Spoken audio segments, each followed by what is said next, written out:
बिल्कुल सही, बिल्कुल सही है, बिल्कुल ये पॉइंट टेकन। अच्छा, शहबाज शरीफ साहब की हुकूमत कितना अर्सा चलेगी आपके ख्याल में? गेस्टिमेशन ना, गेस्ट सर मुझे इसका आइडिया नहीं है। आप तो जाहिर है शहबाज शरीफ साहब की कितनी हुकूमत है इस पर भी बहस अलग से हो सकती है। लेकिन देखिए मैं सचमुच ये समझता हूँ कि अल्लाह करे थोड़ा सा स्टेबलाइज कर लें पाकिस्तान में और थोड़ी सी माशी परफॉर्मेंस कर लें और अल्लाह करे चल जाए। मतलब मुझे चलेगी, नज़र आ रही है आपको चलती है? सर मुझे नहीं लगता कि बहुत अरसे तक रहेंगी, चल तो नहीं रही है। मतलब मतलब बड़ी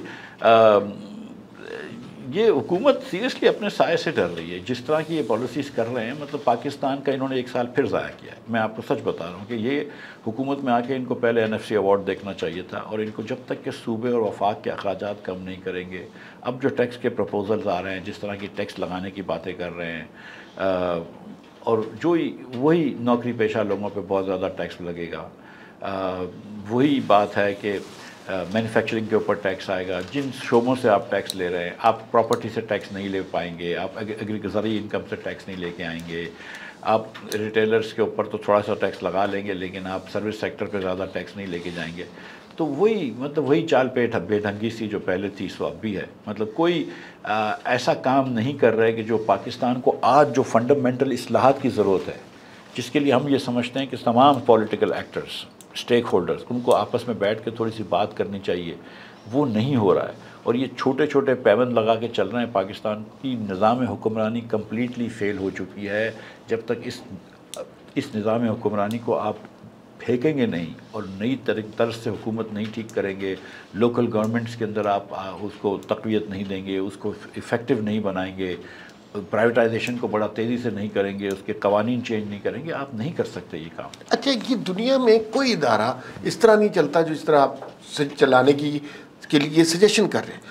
अखराजात कम करना कोई अच्छी स्ट्रेटजी तो नहीं है, आमदनी बढ़ाना अच्छी स्ट्रेटजी है। आप आमदनी की तरफ आते नहीं। अब मैंने जहाँ पे भी आपको सुना, ये खर्चा कम कर लें, ये खर्चा कम कर लें, ये खर्चा कम कर लें, ये तो रट रेस है, ये कभी ख़त्म नहीं होगी। आपने आमदनी बढ़ानी है मैशत को अगर ठीक करना है।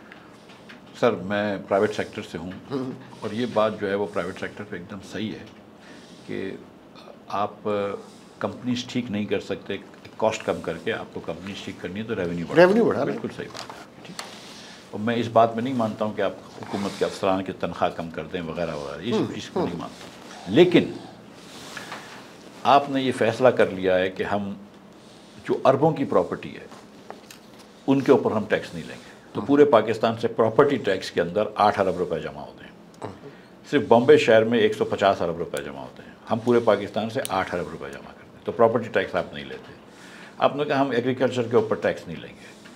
तो लोग बोलते हैं 10-10 एकड़ की लोगों की अराज़ी होती है, उनसे कैसे टैक्स लेते हो? मैं कहा उनसे टैक्स लेने की तो मैं बात नहीं कर रहा हूँ, लेकिन जिसके पास 100 एकड़ की, 1000 एकड़ की, 500 एकड़ की अराज़ी है, लाख एकड़ की अराज़ी है, 7000 एकड़ की अराज़ी है, मैं उनसे तो टैक्स लेने के मजाज हूँ ना।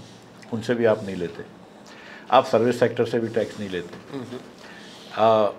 तो आपने एक तो ये कि आपने आधे से ज़्यादा 70% मईशत जो है आपने कह दिया कि इनको तो हमने इस्तिस्ना दे दिया है टैक्स का, चाहे वो IPPs हों, चाहे वो प्रॉपर्टीज़ हों, चाहे वगैरह वगैरह। आपने तो अब आपके पास सिर्फ 30% रह गया।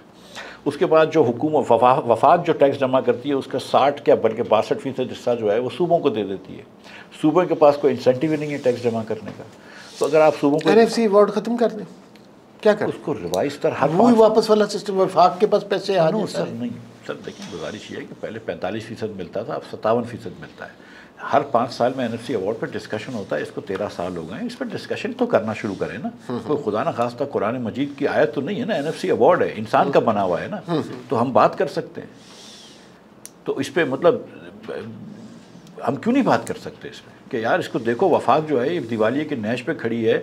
ये जो आज पाकिस्तान में महंगाई है और जिसकी वजह से 9 करोड़ लोग खत गुर्बत में चले गए, आपके 40% पाकिस्तानी आज खत गुर्बत के नीचे हो, 1 करोड़ पाकिस्तानी और जाएगा। ये क्यों है? ये इसलिए कि महंगाई बहुत ज़्यादा है और इकनॉमिक ग्रोथ नहीं है। ये दो ही वजह है ना। तो आप भी किस तरह ठीक करेंगे जब तक NFC ठीक नहीं करेंगे? अगर आप NFC के परसेंटेज कम नहीं करते, आप सूबे से एग्रीकल्चर टैक्स नहीं लेते, आप प्रॉपर्टी टैक्स नहीं लेते, कम से कम ये टैक्सेस वफाक को दे दो। ठीक। तो वफाक ले लेगा, वफाक को पता चलेगी कि यार ये साहब रिवाइज करना चाहिए एनएफसी को, खत्म तो कभी भी कोई नहीं कह रहा है, रीथिंक करना मतलब चाहिए। मैंने तो ये लिख के दिया है कि सर 57.5% से पहले साल 2.5% कम कर दो, 55 कर दो, कौन सी क़यामत आएगी। ठीक है, ठीक ठीक है। और आपको पता है कि एनएफसी के अलावा कि फ़ाटा के पैसे, पूरे फ़ाटा के, आज भी फ़ाटा का इंतज़ाम हो चुका है, पूरे पैसे हुकूमत देती है वफाक की। मैं 18 में जब छोड़ के गया था तो 31,000 लोग काम करते थे फ़ाटा में। जब मैं 22 में वापस वज़ीर बना तो 84,000 लोग काम करने लगे थे। मतलब आपने 53,000 लोग की हुकूमत ने रख लिए, केपी की हुकूमत ने हायर कर लिए, फ़ाटा के अंदर पैसे वफाक दे रहा है। अच्छा एक बात बताइए, जब आप वज़ीर ख़ज़ाना थे एक दफ़ा आपका बयान आया कि 1 रुपए के अंदर PIA स्टील मिल ये प्राइवेटाइज कर देनी चाहिए, टेक्निकली इससे ज़्यादा दुरुस्त बात हो ही नहीं सकती थी, ये बिल्कुल साहिब बात थी, दुरुस्त बात थी, और अगर ये हो जाता पाकिस्तान पे बहुत बड़ा एहसान होता, और उसके ऊपर पॉलिटिकल हंगामा क्रिएट हुआ, ऐसी क़यामत क्रिएट हुई जैसे पता नहीं मिफ्ता इस्माइल ने मुल्क के असासे बेच दिए, गद्दारी कर दी, पता नहीं क्या कुछ हुआ। अब तकरीबन वही कुछ हो रहा है, तो और ये हम क्यों नहीं सही तरीके से कर पाते? सर जो 5 साल पहली जो बात थी उसके बाद तकरीबन 300-350 अरब रुपया हम PIA में नुकसान कर चुके हैं। एग्जैक्टली। और शायद कोई 150 अरब रुपए से ज़्यादा जो है वो हम स्टील मिल में नुकसान कर चुके हैं। और अब आपने जो PIA बेची है तो आपने जो PIA का लोन था उसको एक तरफ कर दिया, क्योंकि वो आप बेसिकली आपने उसको, मैंने कहा था कोई फ्री में भी नहीं लेगा, तो फ्री में भी कोई नहीं ले रहा, वो आपने सारा कर्ज हटा दिया, अब जाके आप एसेट्स बेचेंगे। चलो बेच तो दें, देर आए दुरुस्त आए, बेच तो दें।